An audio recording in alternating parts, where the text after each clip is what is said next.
Sahabat-sahabat Kristus, salam jumpa dalam acara Sabtu Sarapan Bersama Tuhan. Adapun menu sarapan hari ini diambil dari Lukas pasal 13 ayat 1-5. Pada waktu itu datanglah kepada Yesus beberapa orang membawa kabar tentang orang-orang Galilea yang darahnya dicampurkan Pilatus dengan darah korban yang mereka persembahkan. Yesus menjawab mereka, "Sangkamu orang-orang Galilea ini lebih besar dosanya daripada dosa semua orang Galilea yang lain karena mereka mengalami nasib itu? Tidak, kataku kepadamu. Tetapi jikalau kamu tidak bertobat, kamu semua akan binasa atas cara demikian. Atau sangkamu ke-18 orang yang mati ditimpa menara dekat Siloam lebih besar kesalahannya daripada kesalahan semua orang lain yang diam di Yerusalem? Tidak, kataku kepadamu. Tetapi jikalau kamu tidak bertobat, kamu semua akan binasa atas cara demikian." Hampir setiap hari di televisi selalu ada tayangan FTV bertema azab, yang pada dasarnya mengajarkan bahwa kejahatan atau dosa pasti mendatangkan hukuman kematian dengan cara yang sangat mengerikan. Contoh judul-judul serial FTV azab misalnya, "Tidak pernah bersyukur seorang gadis kulitnya keriput dan mati dipenuhi bisul." "Anak durhaka mati karena kudis menaun dan jenazahnya keluar asap hitam sebelum menjadi batu." "Perebut suami orang lain mati dengan perut membengkak disengat ribuan tawon, jenazahnya terkena badai dan tercebur ke dalam adukan semen." "Manusia pezina mati terlilit akar pohon, jatuh ke lumpur dan tertimbun sampah." "Pasangan pengoplos BBM mati terbakar bensin, jenazahnya tertimpa tiang listrik dan liang lahatnya tersambar petir berkali-kali." Dan masih banyak judul-judul lainnya yang lebih panjang dan lebih ilmiah daripada judul-judul skripsi mahasiswa-mahasiswa di Indonesia. Sahabat-sahabat Kristus, bagi saya membaca judul FTV Azab saja malas, apalagi menonton tayangannya. Tetapi ternyata serial Azab ini banyak penontonnya dan banyak juga penggemarnya. Mengapa demikian? Alasannya adalah karena banyak orang yang percaya bahwa kisah-kisah dalam serial FTV Azab berdasarkan kisah nyata, atau setidaknya sangat mungkin terjadi di dunia nyata.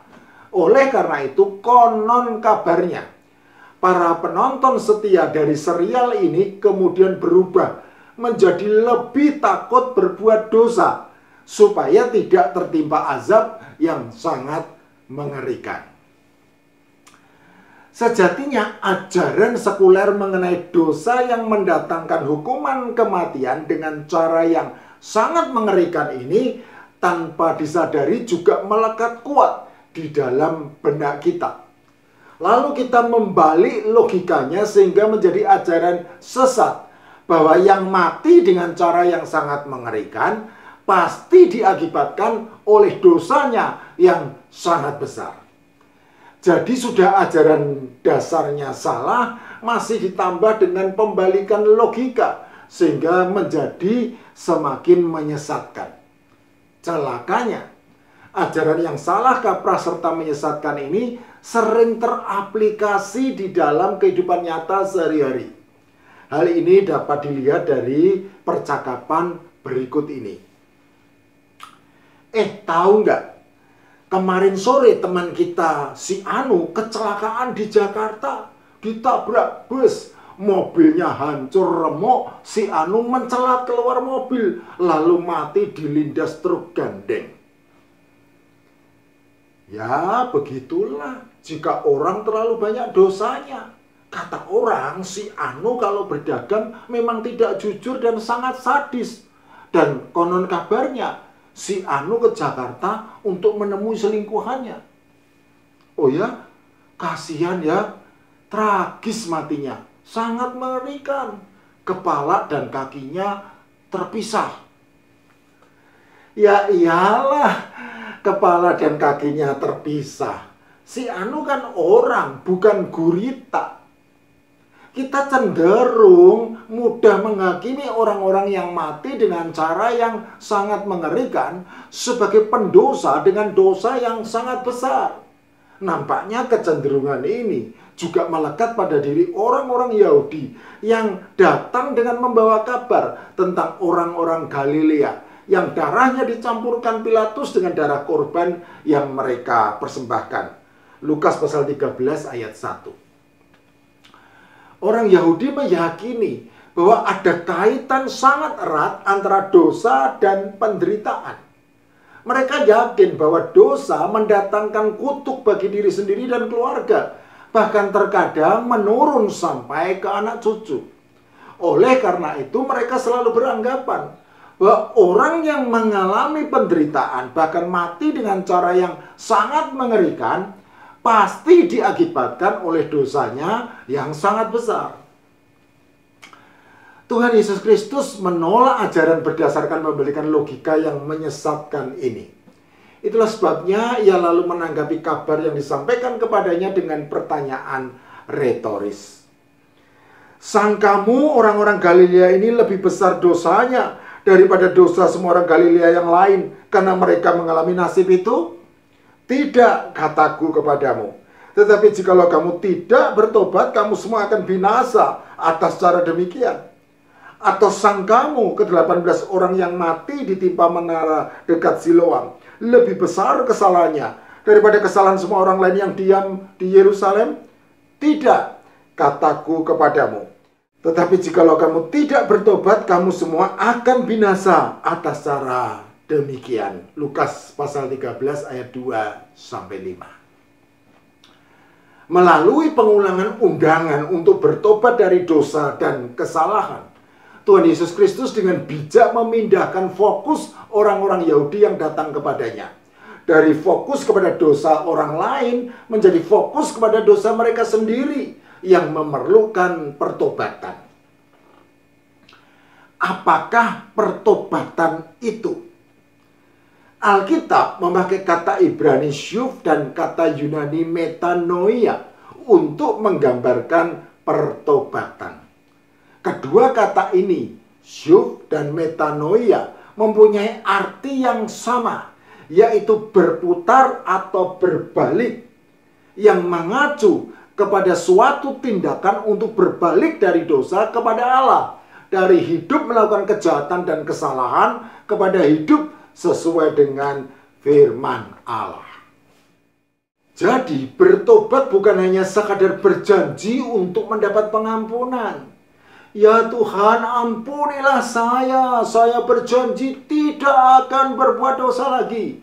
Apabila nanti saya berbuat dosa lagi, nanti saya akan berjanji lagi. Bertobat juga bukan hanya sekadar menyesal lalu berhenti melakukan dosa, melainkan harus dilanjutkan dengan melakukan suatu pembaruan hidup yang bertolak belakang dengan segala kejahatan dan kesalahan yang dilakukan di masa lalu. Itulah sebabnya seorang penjahit yang bertobat boleh tetap menjadi penjahit Kristen yang mengawali usahanya dengan berdoa agar bisnisnya dilancarkan.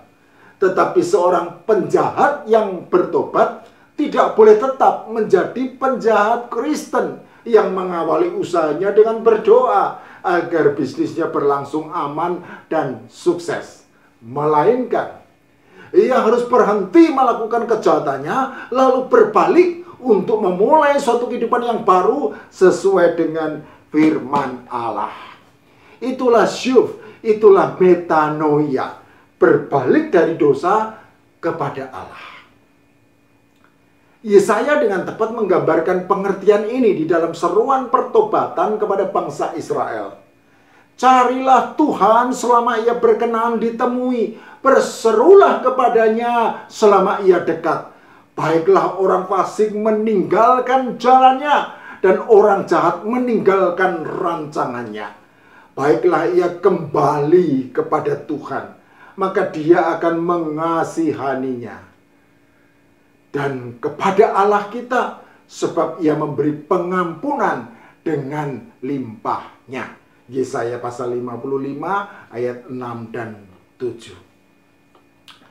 Pengampunan Allah yang melimpah bagi pertobatan umatnya ini dijelaskan Tuhan Yesus Kristus dengan perumpamaan sederhana tentang pohon ara yang tidak berbuah. Lukas pasal 13 ayat 6 sampai 9. Pohon ara merupakan pohon yang mudah bertumbuh tanpa membutuhkan perawatan atau perhatian khusus. Itulah sebabnya pohon ara banyak ditanam di halaman rumah orang-orang Yahudi pada zaman Tuhan Yesus Kristus.